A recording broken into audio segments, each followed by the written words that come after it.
So if Trump gets reelected, what? And cities burned.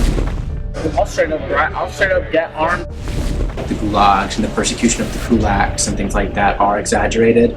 It is unfortunate that we have to make plans for extreme action. We don't want to scare people off, so you kind of gotta feel it out first before you get into the crazy stuff like Antifa. You're talking about the yellow vests. It's going to take militancy, and if necessary, just destroy property. I think it's also fair to point out that when we were in Moscow, for example, people here also were extremely impressed by their public transportation system. Meet Daniel Taylor and Mason Baird, both field organizers for the Sanders campaign in South Carolina, and the next two subjects of our undercover investigation of extreme radicalism inside the Sanders campaign. I canvassed with someone who's like an anarchist, and I canvassed with someone who's more of a Marxist-Leninist, and so we tracked radical, like truly radical people to the campaign, but that's obviously not like outward-facing sort of. Right. And Bernie, does he know that? Well, I think the goal is just to build a coalition of people, and a lot of those people who do that kind of work are their politics fall well outside of the American sort of norm. So they're Marxist-Leninists, they're anarchists, they're these types of folks, and they have more of a mind for direct action, for engaging in politics outside of the electoral system. Like here we think of, gulags being sent off to Russia, to Siberia, and like lock you up, throw away the key. And they were saying that is such a misconception. They're like re-education camps. Mm-hmm. Do you know anything about that? Pardon me? I'm afraid not. Yeah, it's interesting because I think at least my reading of kind of that Cold War era is that you had two massive, you had these huge opposing ideologies and empires and superpowers, and when you have that much power, each side is going to do everything it can to control a narrative and to sort of have its own truth. To support its sort of power structure and things like that, and so I think that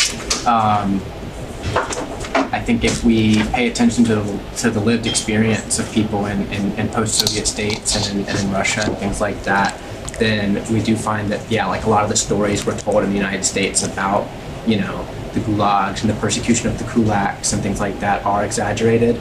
I think there were certainly excesses and certain our own empire, our own American empire has its own excesses, of course. So I think I think that it's probably exaggerated on our side, and maybe there's also a little bit of over justification or excuses for the excesses that probably did occur, but we certainly don't have a straight perspective on that stuff here in America.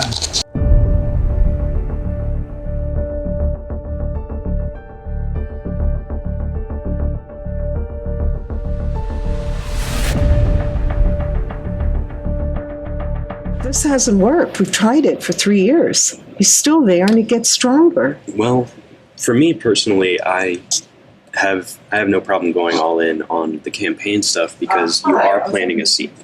You need people to understand that the things that we're fighting for are things we should have had all along. But for a lot of people, it seems extreme because it never has been. A lot of the social programs that we're pushing are things that other countries have had for a long time, but we've never had.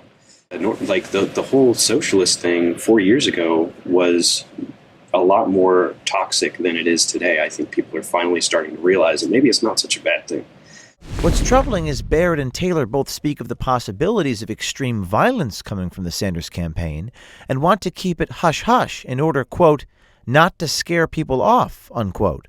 You all look so mild-mannered, but boy, you've got fire in your belly, don't you? Well, I think, we don't want to scare people off. So you kind of got to feel it out first before you get into the crazy stuff. But what kind of crazy stuff? Tell me. We were talking about, more more extreme organizations and stuff like Antifa, you're talking about the yellow vests and all that, but we're kind of keeping that on the back burner for right now. Do you think that when Bernie's elected and now you've got all those Trump people, and we're talking, I mean, that was a pretty tight split. Mm-hmm. So you've got almost half the country that are haters. How are you going to tame that beast? What are you going to do with them? I mean, you need something really radical. What you're proposing is great, and I agree with you. Mm-hmm. The best thing is by example, but that takes forever. I mean, these people are angry. Yeah. They're not going to...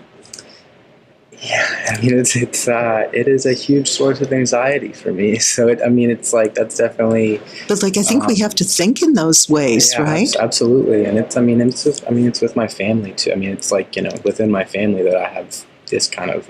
Trumpites. I'm confronted by that kind of stuff. And not even explicitly Trump people, just, that, they, if push came to shove, they would go that way. That is,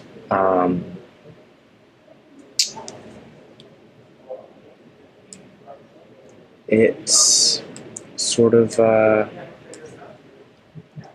it's going to take, it's going to take militancy. How do we do it?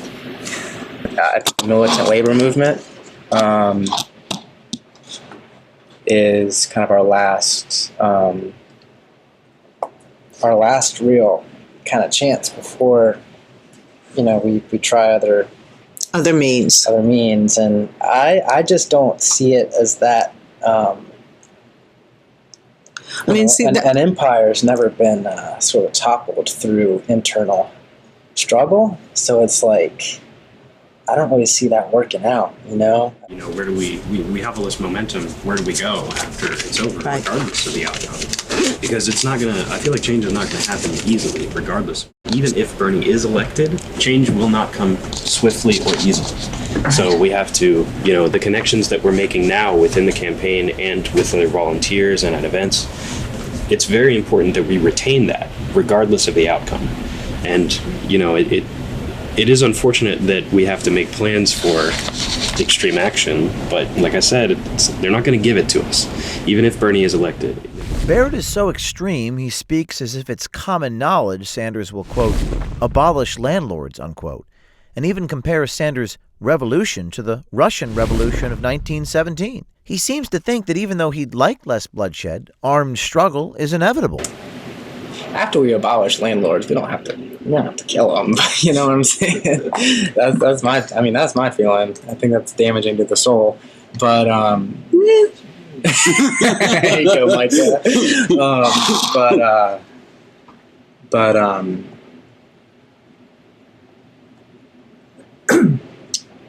There were plenty of excesses in 1917 that I would hope to avoid.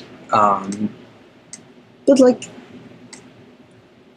I admire it. I'm very, like I said, I'm very black and white. I see things in very binary terms. Mm-hmm. And I just see a big clash happening, and it's going to be a power struggle. And power struggles are not nice. You don't talk your way out of them. No. It's a strong, it's the law of the jungle. Right. I think... So how do you jungle up?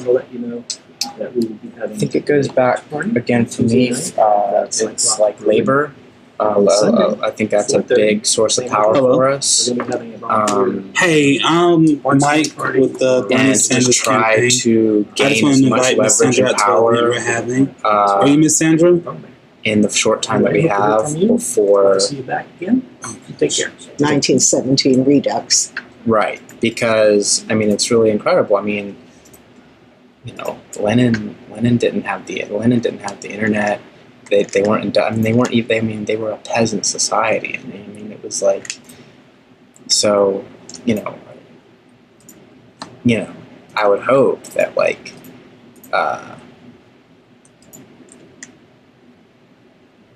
that we would,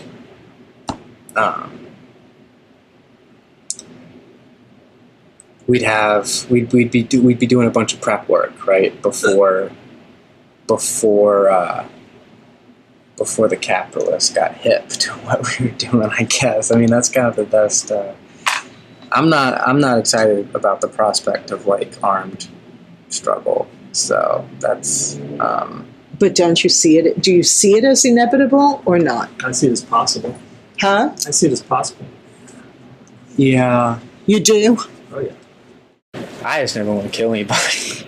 You know, You just reminded me of- scares me a lot. So. But aren't in building this movement, are we moving it further along that way? Is that where we're going with it? I would say most people in the movement are in it to avoid going that far. And there's a wing of the movement that sees that as the Inevitable. Yeah. Baird speaks of nationalizing things like Facebook and Google before diving into his talk of violence towards people's property. And the first time in like my life, maybe even, I mean, probably most of our lives in American history, we're going to have, like, if we have Bernie in the White House, we're going to have a real plan for dual power, where we'll have the presidency and we'll have a mass movement right alongside it. That's like going to be like institutionalized and supported, and I'd like to participate. That's part of it. Is once we break up Google, break up YouTube, break up Facebook, for me, nationalize these things, Right. then that'd be a huge step forward as far as education and that stuff goes. So, like, how does Bernie really plan to do it, though? I mean, like, so I get all that, and now, but he's planning to fund all his programs from them. So how are they? I mean, they're not just going to roll over and die and say, "Here's my money, redistribute it." Yeah. How does that work? I mean, it's gonna take. Yeah, I mean, that's when we get into like when we get into really nuts and bolts stuff. That's what I struggle with thinking about is my only answer is kind of like vague is just like the, having, the movement and having and snowballing that movement and thinking more explicit, like maybe thinking less about thinking less about persuading people and more about mobilizing the people we already have. So that's why I emphasize mobilizing the people that are already with us instead of persuading people who might need persuading, because at the end of the day, these people, like reactionaries, and as you go further right, reactionaries, and fascists. But you're going to have a clash. Right. Well, these people are motivated by fear, and if we mobilize and if we make a show of force and show that like, hey, we're very strong and we've put in work and we're very powerful now.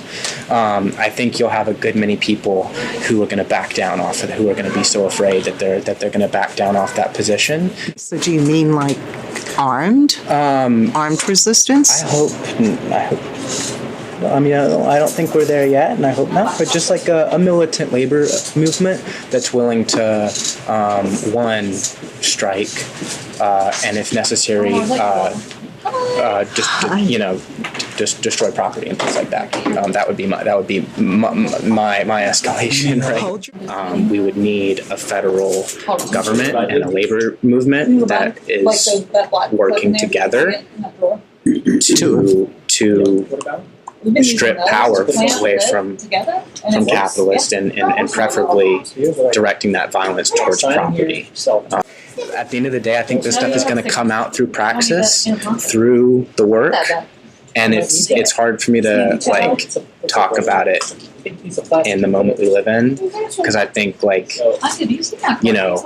China today is not what Mao envisioned, right? It was through the praxis of billions of Chinese people doing the work to create the China today, and so that's we're never gonna. I think a lot of this stuff, a lot of these answers are gonna come through praxis. We're gonna try things aren't gonna work, and we're gonna move on to the next thing, and we're gonna try to be as conscious and intentional about those things.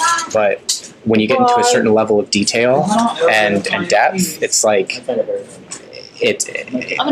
that's kind of my cop out, is like it comes through the work, the answers come through the work. This is it. I mean, this is the beginning the campaign is we're consciously all the time. This is what we're saying all the time on this campaign is after South Carolina, after the primaries, after the general, this doesn't go away. Where this is and that was Bernie's promise. He said, this isn't Obama 2008 where a massive movement got him elected, and then he said, all right, thanks y'all, goodbye, it's over now. Bernie said that the only way that we're gonna succeed, the only way we're gonna live is if we have this mass movement going after the election. Taylor seems quite confident that Sanders would endorse extreme action. If, God forbid, he should lose, can't even think of that.